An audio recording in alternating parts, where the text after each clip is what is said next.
Hello tout le monde, j'espère que vous allez bien, que vous passez une bonne soirée. Alors, on se retrouve ce soir pour la dernière vidéo sur les roues de l'année et c'est au tour des poissons. Alors, on va regarder ce qu'on a pour vous, les poissons, pour cette année 2023. On va regarder un petit peu donc, les messages sur tous les secteurs de vie, que vous soyez homme ou femme, que vous soyez poisson solaire, poisson lunaire ou ascendant poisson. On va voir ce qu'on a pour vous. Alors, j'en profite pour faire un petit coucou à ma tante Monique et à Mégane qui sont toutes les deux poissons. Alors, les filles, on va regarder ce qu'on a pour vous et on va regarder aussi ce qu'on a donc pour tous les autres poissons qui nous regardent ou qui vont nous regarder donc pour cette année. Alors, bien entendu, c'est une guidance qui est valable uniquement pour l'année 2023, même si c'est au mois d'octobre de cette année que vous regardez la séance, enfin la vidéo, bah, ce sera valable aussi, hein, tant que c'est en 2023. Hein. Alors, les poissons, on va regarder ce qu'on a. Donc, pour le bélier, donc la maison 1, la maison 2, la maison 3, la maison 4, la maison 5, la maison 6, la 7, la 8, la 9, la 10, la 11 et la 12. Alors, on refait encore un tour. Comme d'habitude, donc je mets 3 cartes par secteur hein, pour que ce soit donc bien équilibré.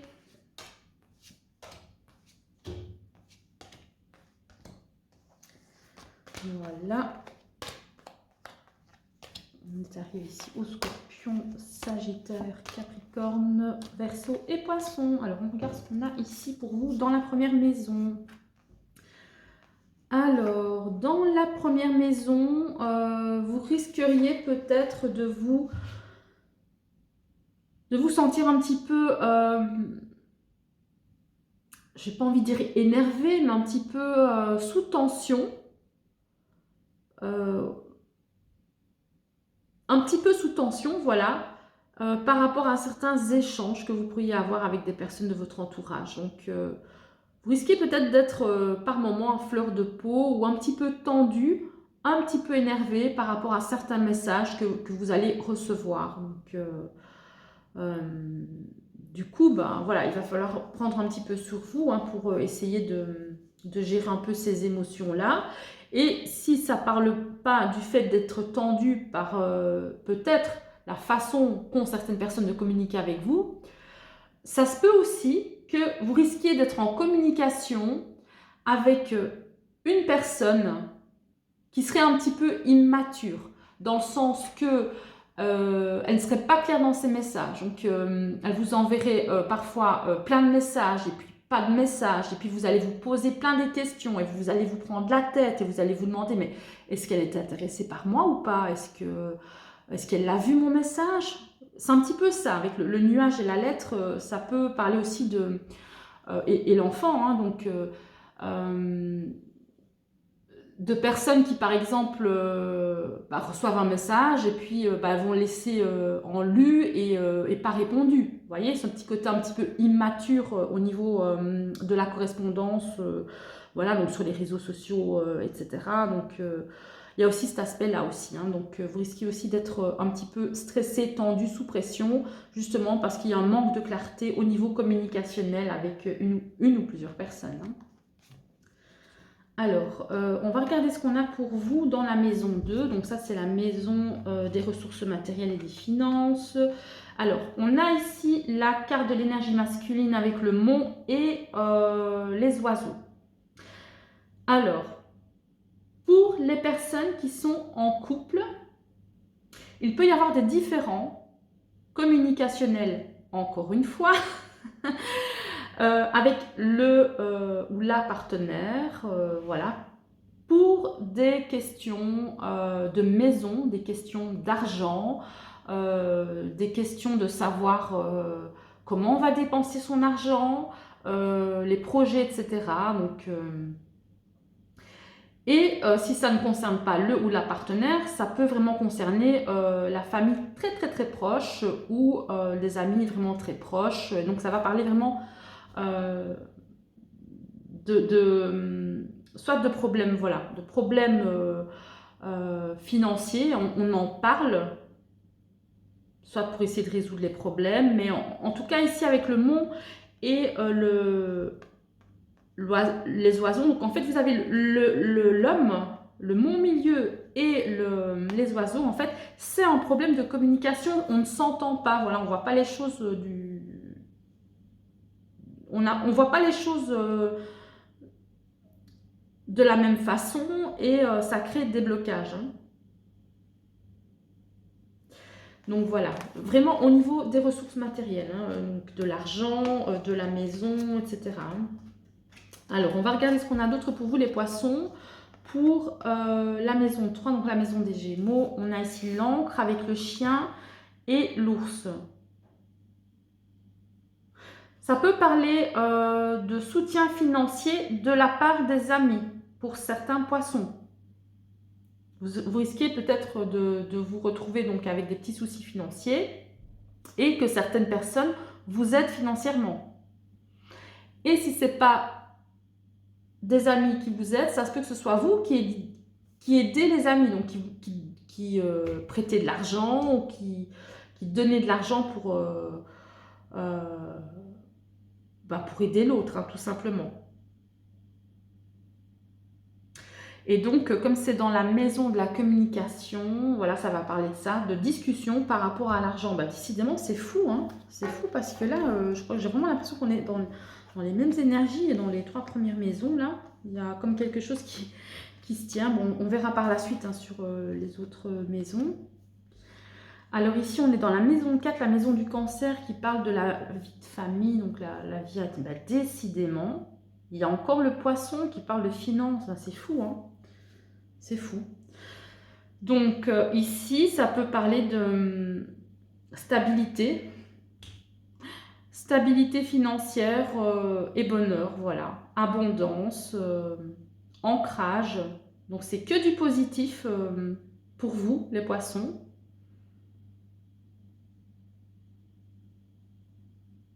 Parce que finalement, oui, vous aurez le soutien financier si vous avez des soucis d'argent. Et si vous aidez, apparemment, ça ne va pas vous créer trop de problèmes au niveau de votre petit concombre. Parce que vous êtes quand même dans l'abondance et dans le bonheur, hein, ici. Et dans le bien-être aussi. Même si, voilà, vous avez quelques petits différends, quelques petits problèmes de communication et de compréhension avec votre partenaire, ça ne va pas vous empêcher quand même d'être bien dans votre cocon et de manquer de rien. Donc ça peut aussi parler de blocage par rapport à des projets. En fait, on n'est pas d'accord sur les projets futurs. Voilà, on va regarder par la suite ce qu'on a d'autre. Donc ici, on a fait les 4 premières maisons. On est dans la maison 5 maintenant. Mais malgré tout, il y a quand même cette réalisation qui est là. Il y a une réalisation. Donc, les personnes qui voulaient avoir un enfant, ben, c'est bon. Elles peuvent tomber enceintes. Hein, pour pas tous les poissons, mais bon, voilà. Pour les personnes qui sont vraiment dans cette optique-là et qui n'ont pas de soucis à ce niveau-là. Donc, voilà, il peut y avoir des grossesses, des réalisations de souhaits, des réalisations de projets, on agrandit la famille, ça peut aussi parler de moments en famille, d'épanouissement avec les enfants, voilà, donc ou avec les amis, on s'amuse, on passe de bonnes soirées, on passe de bons moments avec des personnes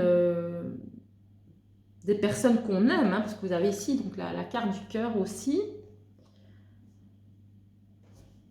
Donc finalement, bah, les petits blocages comme ça de la maison 2, de ressources matérielles, ça ne va pas vous empêcher de passer des bons moments. Hein.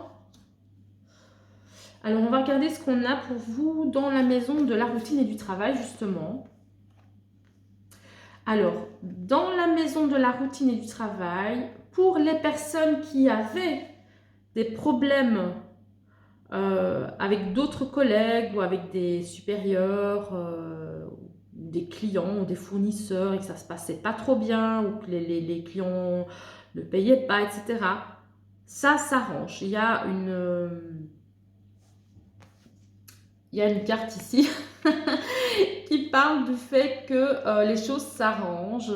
Voilà, on trouve un terrain d'entente, on trouve une négociation.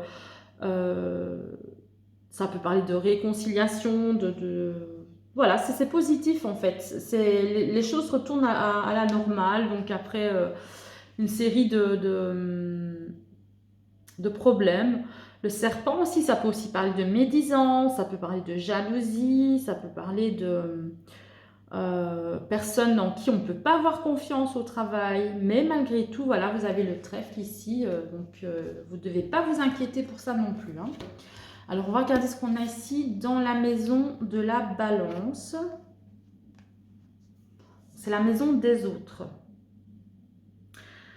Alors, pour certains poissons, ça peut parler d'une situation qui vous ronge, mais dont vous ne parlez pas. Donc, c'est comme si il y avait quelque chose peut-être qui vous embêtait. Ça peut parler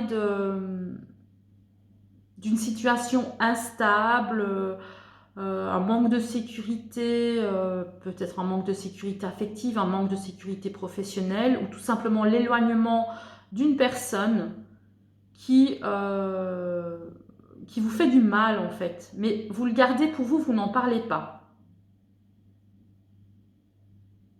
Alors, on va regarder ce qu'on a d'autre comme carte hein, dans les autres maisons. Puis après, de toute façon, on va refaire un petit tour hein, pour voir s'il y a des corrélations entre les maisons. On va regarder. Alors ici, on est dans la maison du Scorpion. On a ici la faux avec le lys et le jardin. Ça peut parler de purification avec la faux et le lys, parce qu'en même temps aussi, donc la maison 8, c'est quand même la maison de la purification, du fait de laisser mourir des choses pour laisser renaître des choses, mais vraiment des choses plus belles, plus saines. Donc ça peut vraiment parler du fait de couper peut-être un contact ou faire un changement radical par rapport à des personnes pour avoir justement la paix, faire un tri sélectif dans votre entourage, parce que donc ici avec la carte du jardin, ça peut parler de l'entourage.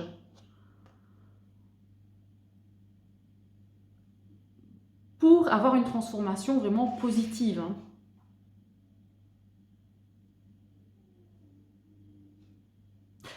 Franchement, c'est une belle combinaison. Pour la maison numéro 8, alors que c'est une maison qui d'habitude fait peur parce que c'est la maison de la mort, bah, c'est vraiment une belle combinaison de cartes parce que on fait un trait sur ce qui ne convient pas pour en fait aller vers le calme, la paix, la sérénité avec l'entourage. Donc ça, c'est très beau. C'est vraiment très beau. On va regarder ce qu'on a pour vous. Donc dans la maison numéro 9, on a ici le cavalier avec la dame et la tour. Alors, ça peut parler du fait de faire les choses seul, en fait, de partir à l'aventure seul, de partir en voyage seul, en vacances seul, de faire les choses pour soi-même, de se mettre un petit peu comme ça en retrait, mais de bouger, voilà, de bouger, de découvrir des choses, même si on est seul, tout simplement. Ça peut aussi parler de spiritualité aussi, hein. C'est de partir à la découverte de soi-même. Et si c'est pas ça, c'est partir vraiment à la découverte, par exemple, de villes, de pays, etc. Bah, de voyager, Donc ça, c'est super aussi. On va regarder ce qu'on a dans la maison de la carrière et l'ambition, donc la maison du Capricorne, la maison 10. Ah bah ça, c'est chouette aussi, hein. Ça parle de contrats qui peuvent arriver d'un coup. D'un coup, vous allez voir clair. D'un coup, vous allez avoir une opportunité. Et que ce soit donc un contrat professionnel ou un engagement amoureux, ça parle d'ambition, hein, donc de ce que vous voulez, soit pour votre carrière professionnelle, soit pour vos ambitions dans votre vie sentimentale, etc. Ça parle beaucoup de carrière et de travail, hein, beaucoup, mais quand même, vous arrivez à obtenir ce que vous souhaitez, hein, parce que vous avez quand même le fouet, qui peut parler d'abord d'épreuves et de difficultés, mais après, vous avez vraiment le soleil qui peut parler de résolution de problèmes, qui peut parler aussi de soutien important pour vous aider justement à progresser et à réaliser voilà, cet engagement, cet accord, cette union, ce contrat. Après une période voilà, d'épreuves ou de difficultés, où les choses n'étaient pas très, comment je veux dire, faciles d'un premier abord, mais voilà, c'est super positif aussi. Et qu'est-ce qu'on a pour vous donc, dans la maison des amis, donc la maison 11, la maison du Verseau. Alors là, oui, là c'est un peu plus négatif au niveau des amis. Ouais, et en fait ici, non, c'est dans la maison de la Balance, la maison des autres, bah oui, en fait ça se rejoint avec la maison de la Balance. Je pense que d'un point de vue amical, il risque d'y avoir des déceptions et des illusions par rapport à des personnes euh, qui ne sont pas intègres avec vous. Donc, c'est-à-dire qu'elles peuvent vous dire oui, c'est bon, je suis d'accord avec toi, ou ok, je vais t'aider, ou ok, je vais faire ça, oui, je te suis, et puis finalement, non, quoi. Donc il y aura vraiment des déceptions. Ça peut parler aussi de peine aussi, hein, provoquée par les amis. Aussi le manque de soutien aussi. Si par exemple vous faites partie d'une communauté et que vous ne ressentez pas de soutien vis-à-vis de cette communauté et que par exemple vous en auriez besoin, vous risquez de vous sentir un peu seul, un peu triste, un peu déprimé parce que vous ne vous sentez pas soutenu par les autres, tout simplement. Alors on va regarder ce qu'on a dans la dernière maison. La maison du poisson, la maison des secrets. Hein. Qu'est-ce qu'on a pour vous ici? On a la cigogne avec le cercueil et la maison. Alors, il y a quelque chose qui risque de se terminer, soit par rapport à la famille, ou soit par rapport à un ménage, par rapport à un couple. Il y a une transformation en fait. Il y a quelque chose qui est en gestation, une fin, voilà, une transformation. Ça ne veut pas forcément dire la fin d'un couple, mais ça peut en tout cas vouloir dire la fin d'une façon, de faire pour faire autrement, voilà, pour faire différemment. Ou alors la fin d'une situation pour une nouvelle situation, hein, parce que dans la carte du cercueil, il n'y a jamais de, comment je veux dire, d'arrêt. Donc, c'est-à-dire que si quelque chose se termine, il y a quelque chose de nouveau derrière. Hein.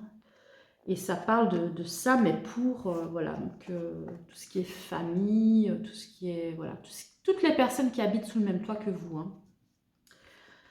Alors, on va regarder, on va faire un tour, hein, parce que ça peut aussi parler de... Ouais, pour certaines personnes, peut-être, elles auront peut-être envie de déménager et ça ne va pas pouvoir se faire cette année aussi. Pour certains poissons, hein, évidemment. Allez les poissons, je vais refaire encore un petit tour hein, pour regarder un petit peu quels sont les messages les plus parlants, les conseils, etc. Donc comme on avait dit au début, dans la première maison, bah, il y a un peu ce flou avec peut-être une personne immature qui n'est pas très claire dans sa communication avec vous, et ça risque de vous mettre sous tension. euh, ou des personnes qui communiquent mal avec vous, ça risque un peu de vous énerver.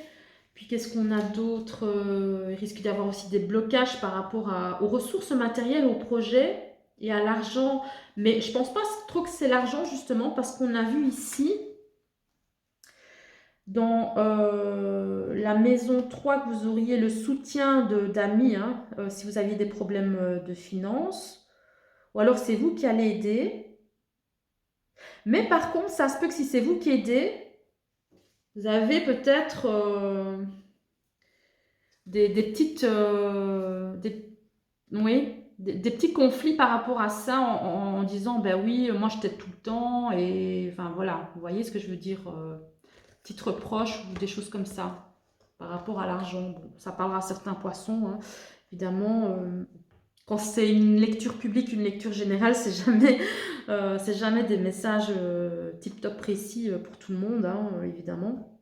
Mais sinon, voilà, au niveau de la famille, rien à dire, c'est magnifique. Il y a l'abondance, le bonheur, etc. Au niveau aussi de 1, 2, 3, 4, 5. Au niveau de l'amusement aussi, des projets, des désirs, ça c'est magnifique. Je crois que c'est les deux plus beaux secteurs, c'est ça. C'est la maison 4 avec la famille, le cocon familial et la maison 5 avec l'amusement, les enfants, le projet, les désirs, ça c'est super. Au niveau du travail, de la routine, etc., voilà, on arrive à s'organiser, on arrive à s'arranger si on avait des petits soucis avec des collègues. Et par contre, en fait, ce qui va vraiment changer pour vous, c'est tout ce qui est en rapport avec les amitiés, euh, les groupes d'amis. Vous allez changer en fait. Je pense que vous allez faire un petit peu le vide autour de vous et vous allez être un peu plus sélectif cette année. Voilà. Faire un tri, faire une purification, j'ai envie de dire, hein, avec le nettoyage par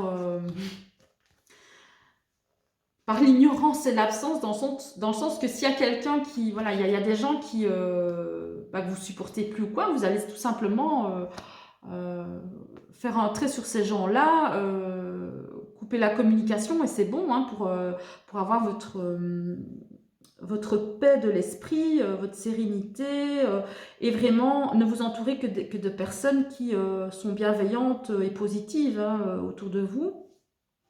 Parce qu'on voit vraiment ici qu'il y a une déception au niveau des amitiés, etc. hein. Donc, il y aura certainement des deuils amicaux à faire hein, pour vous pour 2023. Mais ces deuils-là, voilà, ce sera pour finalement des personnes qui étaient un peu négatives pour vous. Hein. Donc, c'est pas une grande perte, j'ai envie de dire. Et sinon, pour le reste, oui, voilà, même pour les personnes seules, elle décide quand même de bouger, voilà, de partir, découvrir de nouveaux horizons. Donc c'est assez sympa aussi. Au niveau de la carrière et de l'ambition, c'est très très positif aussi. En fait, on arrive à surmonter les épreuves et les difficultés pour arriver à ces objectifs professionnels. Donc c'est vraiment pas mal. Et puis pour la dernière maison, voilà, peut-être que les personnes qui souhaitaient déménager, ce sera peut-être pas le moment. Il y aura une transformation aussi, hein, peut-être une nouvelle façon je ne sais pas, une nouvelle façon peut-être de communiquer ou de s'organiser dans la maison. Voilà, le cercueil peut aussi parler de repos, un besoin de se mettre au vert aussi, de se mettre un peu en retrait par rapport aux personnes. Donc voilà, les poissons, finalement, je trouve que vous avez vraiment un tirage qui est pas mal, hein, vraiment. Franchement, c'est quand même un chouette tirage. Hein. Donc voilà, écoutez, moi j'ai terminé pour vous. Hein. J'espère que cette petite guidance vous aura plu. N'hésitez pas à mettre un like sur la vidéo si celle-ci vous a plu, à vous abonner à la chaîne si vous n'êtes pas encore abonné. Et puis, ben voilà, moi je vais poursuivre avec les guidances intemporelles. Je vous dis à très très bientôt et je vous fais plein des bisous. Allez, bonne soirée tout le monde. À bientôt.